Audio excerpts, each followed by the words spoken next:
तो इंडिया की जो इंडियन एम्बेसी है, तुर्की की एम्बेसी इंडिया में, वहाँ पर एक प्रॉपर फंक्शन हुआ है जिसमें एम्बेसडर ने, तुर्की के एम्बेसडर ने थैंक यू भी बोला है और ये बोला है कि इंडिया ने साबित किया है कि वो मुश्किल वक्त में हमारे साथ खड़ा होता है। सवाल ये पैदा होता है, पाकिस्तान की भी टीम गई है, उस तरीके से हमें क्यों नहीं अप्रिशिएट किया गया? जब आपकी economy on the brink of collapse है, आपका मुल्क तकसीम हुआ है, आपके मुल्क में वर्चुअल सेसेशनिस्ट मूवमेंट्स चल रहे हैं और इसलिए ये सब हो रहा है कि आपके पॉलिटिशियंस करप्ट हैं। एनडीआरएफ की वापसी तुर्की से बहुत ही प्रोटोकॉल से हुई है। उसके बाद एक बहुत बड़ी खबर सामने आ रही है कि तुर्की के लोकल्स, तुर्की के रिहायशी चाहते हैं एनडीआरएफ की जर्सी विद तिरंगा बैच। जहां पर शेमन पाकिस्तान के नारे लग रहे हैं, वहां पर वी लव इंडिया के नारे लग रहे हैं और उन्हें खिराज तहसीन ट्रिब्यूट दिया जा रहा है। तो ये मैं तकल्लुफ से काम नहीं लूंगा। हमने तो नुसरत के बड़े बड़े फंक्शन किए, मेहदी हसन के बड़े बड़े फंक्शन किए। आपके मुल्क में तो लता मंगेशकर का कोई फंक्शन नहीं है।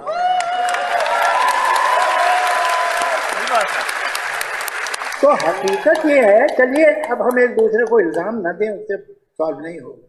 ये अहम बात यह है कि ये जो आजकल इतना गर्म है फिजा, वो कम होनी चाहिए। हम तो बम्बई के लोग हैं, हमने देखा हमारे शहर पे कैसे हमला हुआ था। तो वो लोग नॉर्वे से तो नहीं आए थे, ना इजिप्ट से आए थे, वो लोग अभी भी आपके मुल्क में घूम रहे हैं। तो ये शिकायत अगर हिंदुस्तानी के दिल में हो तो आपको बुरा नहीं मानना चाहिए। ये जो गिले जावेद अख्तर साहब ने जो बात की किला, वो ठीक है, बिल्कुल ठीक है। मेरे हमेशा ये रिक्वेस्ट करता रहा हूं, भाई 76 साल नफरतें कर रखी हमने, जंगें लड़ी, बड़े ड्रामे किए, यार एक दफा प्यार मोहब्बत को भी टाइम देकर देखो। तो पाकिस्तान के बीचों बीच लाहौर में जाके सीधे पाकिस्तानियों को फेस करते हुए उन्होंने कहा कि मुंबई अटैक 26/11 के मुंबई अटैक के जो परपेट्रेटर्स थे वो आज भी खुला घूम रहे हैं, फ्री घूम रहे हैं। जो तुर्की की एम्बेसी है इंडिया में, वहाँ पे इंटर रिलीजियस प्रेयर हुई है जिसमें हिंदुओं ने भी पार्टिसिपेट किया है, मुस्लिम ने भी, जो तुर्किश एम्बेसी के मुसलमान थे वहाँ पे, उन्होंने पार्टिसिपेट किया है, मिलके दुआ भी की है और इसके अलावा तुर्की वालों ने शुक्रिया बाकायदा तौर पे अदा किया है। ये है कि ईगो बहुत ज्यादा ना पाकिस्तानियों का, किसी से भी हेल्प ले लेंगे, मर जाएंगे। वो कोई स्टेटमेंट था ना कि हम घास खा लेंगे मगर क्या घास खा लेंगे मगर इंडिया से दोस्ती नहीं करेंगे, बम बनाएंगे। एथिक्स और मॉरल्स के बारे में क्या बताता है? ये बताता है कि इट इज अ रॉटन सिस्टम, बिल्कुल, और चोरों के हाथ में। बदकिस्मत हैं कि दो बड़े बड़े बुरे मुल्क हमारे आसपास हैं। सामने हिंदुस्तान है, पीछे अफगानिस्तान है। कायद-ए-आज़म को ये प्लॉट लेने की क्या जरूरत थी? पाकिस्तान पीछे वो गया क्योंकि हमारा इस्लामी मुल्क इन लोगों ने पीछे किया। इन लोगों ने पीछे किया जो गद्दार है, इमरान खान, ये सब बड़ा बड़ा लोग जो है, ये नवाज शरीफ हो गया, इमरान खान हो गया, जरदारी हो गया, ये सब इन लोगों ने पीछे कर दिया। कहना पाकिस्तान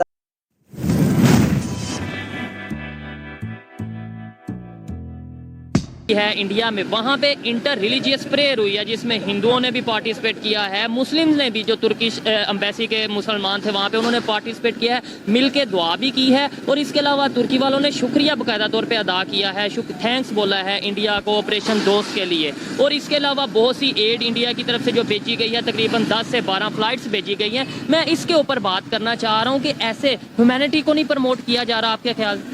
अच्छा, बात पता है क्या है, देखो हर चीज़ के ना दो मामलात होते हैं, एक लीगली होता है और एक अखलाकी भी होता है।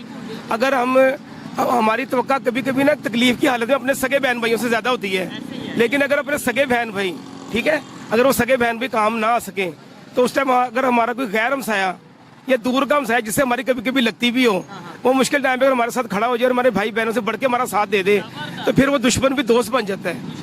यहाँ से अगला सवाल शुरू होता है कि ये चीज़ इंडिया के सामने आई है। देखो, इंडिया इस टाइम फाइनेंशियली लिहाज से पाकिस्तान से बेहतर है। इंडिया के पास सोर्स ज़्यादा हैं, उसने अपने सोर्सेज का इस्तेमाल करते हुए और पॉलिटिक्स में रहते हुए बड़ी खूबसूरती से उसने अपने आला अखलाकियात का भी मुजाहरा किया। हम उस पर बदगुमानी नहीं करते। देखें, ये बात अब आप लॉजिकल बात कर रहे हैं ना, अच्छा काम जो भी अच्छा काम करेगा उसको अप्रिशिएट किया जाएगा। अब ये कैसे हो सकता है कि तुर्की जैसा समझदार मुल्क इंडिया की दी हुई डोनेशन पर उसका शुक्रिया अदा ना करे? क्योंकि इस्लाम का पहला असूल ये है कि ला यशकुरुन्नास, जिसने अल्लाह का ला यशकुरुन्नास ला यशकुरुल्लाह, जिसने इंसान का शुक्रिया अदा नहीं किया उसने अल्लाह का भी नहीं किया। अब इंडिया ने एक नेकी का और भलाई का और मुश्किल टाइम पे उसका साथ दिया, तो तुर्की का 100% बनता है, तो उसका शुक्रिया अदा। ऐसा क्लिप भी वायरल हुआ जिसमें उन्होंने बात की है मुंबई में होने वाले हमलों की, और उस पे उन्होंने एक तरीके से आप कह सकते हैं गिला किया है, शिकायत की है कि जहां उन्होंने ये बात की कि ताल्लुकात क्यों इतने ख़राब हैं, इस कदर ख़राब हैं, और ये जो इस वक्त जो हालत है दोनों मुल्कों की, तो ऐसा क्यों है। तो इसी के साथ उन्होंने कहा कि देखें हमारे मुल्क में, यानी उनके मुल्क में, इंडिया में ये कुछ हुआ, लेकिन हम जो है हमने उसको देखा। तो एक अच्छी बात ये हुई कि उनकी इस बात के बाद वहाँ पर बैठे हुए लोगों ने क्लैप किया। आमतौर पर ऐसी बातों का बुरा मनाया जाता है कि भाई ये अपने मुल्क के लिए यहाँ पर आकर, हमारे मुल्क में आकर हमारे मुल्क के खिलाफ बात करें कि वहाँ पे जो है वो आपने वो करवा दिए, हमले करवा दिए वगैरह वगैरह, इस तरह की चीज़ें।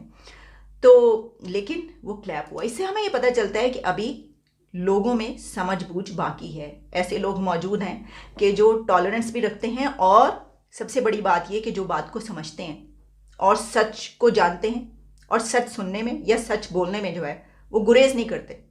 ये सोशल जावेद अख्तर साहब की शायद वो स्पीच या वो क्लिप होपफुली आपने भी देखा होगा या पढ़ा होगा, उस हवाले से क्या कहेंगे। उन्होंने एक बात यहाँ पे, एक तो मुंबई अटैक की उन्होंने बात की, और दूसरा उन्होंने लता जी की बात की।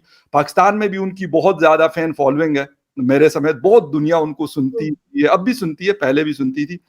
कहते हैं कि हमने आपके पता नहीं आर्टिस्टों को बुलाया, उनके इतने बड़े बड़े फंक्शन हमने इंडिया के मुख्तलिफ सिटीज में करवाए, लेकिन आप एक लता जी को नहीं बुला सके। और बड़ी क्लैपिंग हुई, ये नहीं कि लोगों ने बुरा माना, लोग कहते यार वाकई बात तो आपने सच्ची की है। थोड़ा सा इस हवाले से आपका टेक। बट आई थिंक उससे ज्यादा जो चीज जिसके लिए मैंने क्लैप किया वो ये चीज थी कि उन्होंने कहा सीधे, मतलब पाकिस्तान के बीचों बीच लाहौर में जाके सीधे पाकिस्तानियों को फेस करते हुए उन्होंने कहा कि मुंबई अटैक 26/11 के मुंबई अटैक के जो परपेट्रेटर्स थे वो आज भी खुला घूम रहे हैं, फ्री घूम रहे हैं। ये चीज जो उन्होंने कहा ना, ये सबसे ज्यादा लोगों के दिलों को छू गई इंडिया में।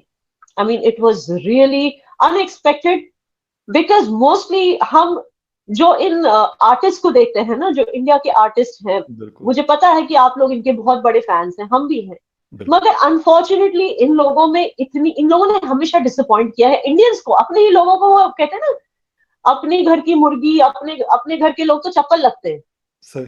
वो हम इनकी मूवीज को हिट करते हैं, लेकिन मतलब इनकी मूवीज को जाके देखते हैं, इनके गानों को सुनते हैं, इनके स्क्रिप्ट्स को अप्रिशिएट करते हैं, इनके डायलॉग्स को अप्रिशिएट करते हैं, मगर ये क्या करते हैं, ये बस चाहते हैं कि हमेशा पैसों के पीछे होते हैं, और ये चाहते हैं कि जितने इंडियंस हमारी फिल्में देख रहे हैं उतने ही पाकिस्तानी भी देखें ताकि हमें मुनाफा ज्यादा हो। तो इस चक्कर में वो क्या करते हैं कि कभी भी जो है, इन्होंने कभी भी नहीं माना कि पाकिस्तान एक दुश्मन देश है, विच इज अनफॉर्चुनेट, कभी नहीं माना।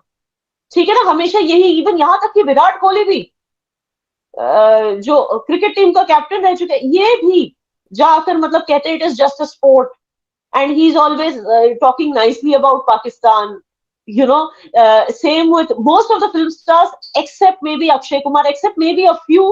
बाकी सारे क्या करते हैं कि ये उस चीज को कारपेट के नीचे दबाने की कोशिश करते हैं। हाँ भाई, don't get politics into art, इस तरह की चीजें। लेकिन जावेद अख्तर साहब ने आई थिंक अपनी तरफ से तो ये ट्रेंड तोड़ दिया है, या आई होप के तोड़ दिया, क्योंकि ही इज मतलब बहुत लोगों की गाइड रह चुके हैं। आई थिंक फिल्म इंडस्ट्री में बहुत सारे लोग उनको एज एन इंस्पिरेशन देखते हैं। अगर सचमुच देखते हैं तो जावेद साहब की ये ऑनेस्टी और देश प्रेम, इस पर भी वो गौर करें, और इसी तरह की सच्चाई से अपनी फीलिंग्स को बयान करें, अगर वो सचमुच खुद को आर्टिस्ट कहते हैं, क्योंकि मोस्ट ऑफ द टाइम वो अजीबोगरीब हरकतें करते हैं। मतलब पाकिस्तान को हमेशा डायरेक्टली या इनडायरेक्टली सपोर्ट करना, भूल जाना कि किस तरह की सैक्रिफाइसेस हमारी सेना ने दी है, कितने लोग मरे हैं हमारे देश में सिर्फ इस कंट्री की वजह से। और मैं पूरी कंट्री को क्यों जिम्मेदार ठहरा रही हूँ, क्योंकि मैंने हमेशा आपके शो पर भी कहा है कि अगर आवाम इंडिया हेटिंग आवाम नहीं होती तो हुक्मरान भी इंडिया हेटिंग स्टेटमेंट्स नहीं देते। तो ये जो विशियस साइकिल ऑफ हेट है कि आवाम भी हेट करते जा रही है और हुक्मरान उस हेट पे आग में घी डालने का काम करते हैं, ये विशियस साइकिल खत्म नहीं हो रहा, क्योंकि आवाम अपने दिल से वो इंडिया हेट नहीं निकाल पा रही। तो जब आपको पता है कि भाई आवाम इतना हेट करती है हमारे देश को, तो जस्ट बिकॉज वहां की आवाम विराट कोहली का जर्सी पहन लेती है दिखाने के लिए कि भाई विराट हम आपके साथ हैं, दैट डज नॉट मीन कि विराट कोहली को ये चीज भूलनी चाहिए कि वो दुश्मन देश है, ठीक है ना। तो ये चीज जो है मुझे बहुत इंप्रेस कर गई, मेरे जैसे बहुत लोगों को इंप्रेस कर गई जावेद अख्तर साहब की ये चीज, coming from a Muslim Indian, because it is very hard, you see he has done something जो बहुत कम इंडियन मुस्लिम्स करते हैं और दिल से करते हैं, जो करते हैं वो दिल से करते हैं।